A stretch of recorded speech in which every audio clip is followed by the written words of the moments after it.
Just when you thought we'd run out of cancer, along comes a fresh supply. Now, to be clear, I'm not being mean to these kids. I feel sorry for them. They're victims of brainwashing. They've obviously been coached on what to say by either their parents, Christina Wong, or both. I'm going to show a picture. This is my way of figuring out if you've been tainted by the patriarchy. Patriarchy? What? Oh, who's that? Who do you think it is? It's Harvey Weinstein. Because inside every white man, there's a serial rapist just fighting to get out, right? All these white rape gangs everywhere. It's an epidemic. But wait, it gets worse. There's just like this thing about white people that just makes me be like, I'm like, they're like right there in a pool, and I'm just like walking into the pool, and they just give me the death stare, and then I'm just like.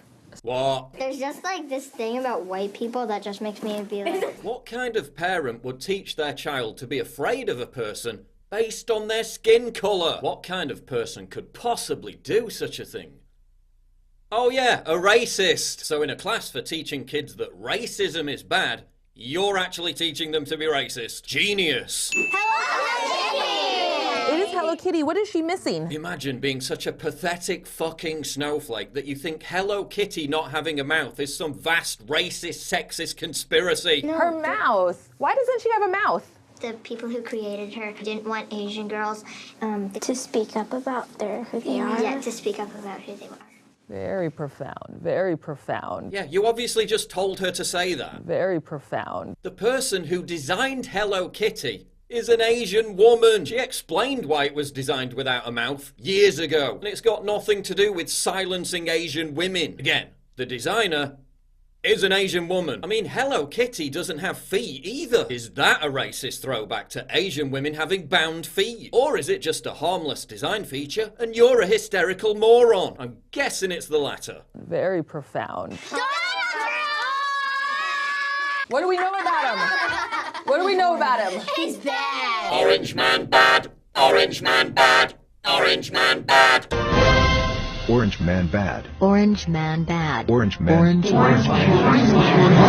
How do we feel about this wall? It is blocking opportunity for people that don't live in America to come here for a better opportunity. And we all came at some point from some other place. Yeah, so let me teach you something. If you don't have any borders and you allow everyone from some other place to come to America, it stops being like America and starts being like some other place. Meaning the opportunities afforded to all those who came legally disappear. My dad came here and my mom came here too. They came here from where? Cambodia. Oh, wow. What do you think they think that they came from all the way to Cambodia and this is what they get to look at on the TV screen all the time? Right, because I'm sure they'd prefer to look at something else. Oh, I don't know, maybe the 23,000 mass graves containing the bodies of 1.3 million Cambodians, who were all slaughtered as a result of a left-wing government genocide. Now that I think of it, Christina and Pol Pot have similar tastes in headwear. Oh yeah, and after Cambodia's communist regime got done killing a quarter of its own population, the United States accepted 158,000 Cambodian refugees. You know, because it's so racist and all. What does gender fluid mean? Like you can be any gender you want to be. You're not a boy or like you're not just a boy. You're not just a girl. Yeah. Does anybody know anyone who's gender non-binary? Elle? I am gender fluid.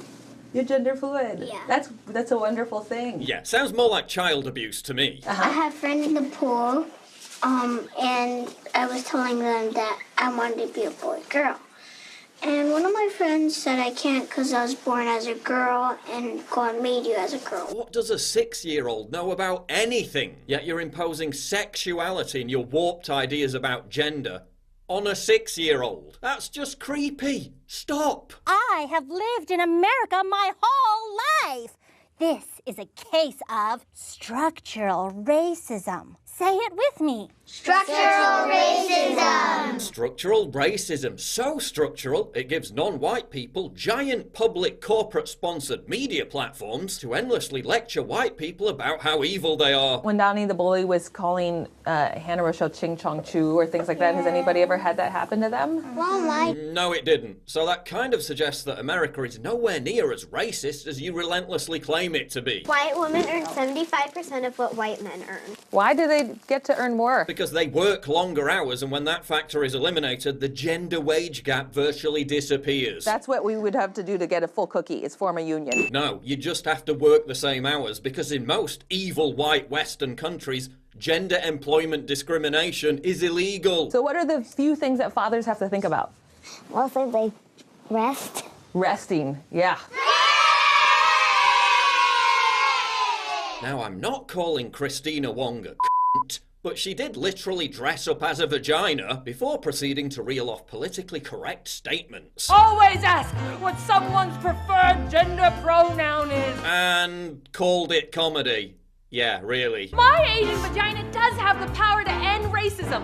I'm gonna have sex with the entire state of Alabama now. Weird flex, but okay. Believe it or not, according to Salon.com, that video was one of the funniest political comedy moments of 2014. Yeah, I had funnier bowel movements in 2014. But then again, Salon's #1 political comedy moment of 2014 was a stand-up show about white people in the United States becoming a minority because racism is so hilarious. Here's the point. This is just some crappy YouTube web series. Oof, look at that ratio. Comments disabled. But wait, I thought people being silenced was a bad thing. Except when they're trying to criticize you. Imagine that. So it's just a crappy YouTube web series. But schools and colleges across the West are already imposing elements of this on your kids. This is what they want. Your children brainwashed, indoctrinated, and turned into NPCs. So, Orange Man. Bad. Teaching hatred to fight hatred. Teaching racism to fight racism. There's just like this thing about white people that just makes me be like... Using kids as political weapons to amplify racist, regressive lies that foster more division and more bigotry. Yet another perfect illustration of why everyone should homeschool.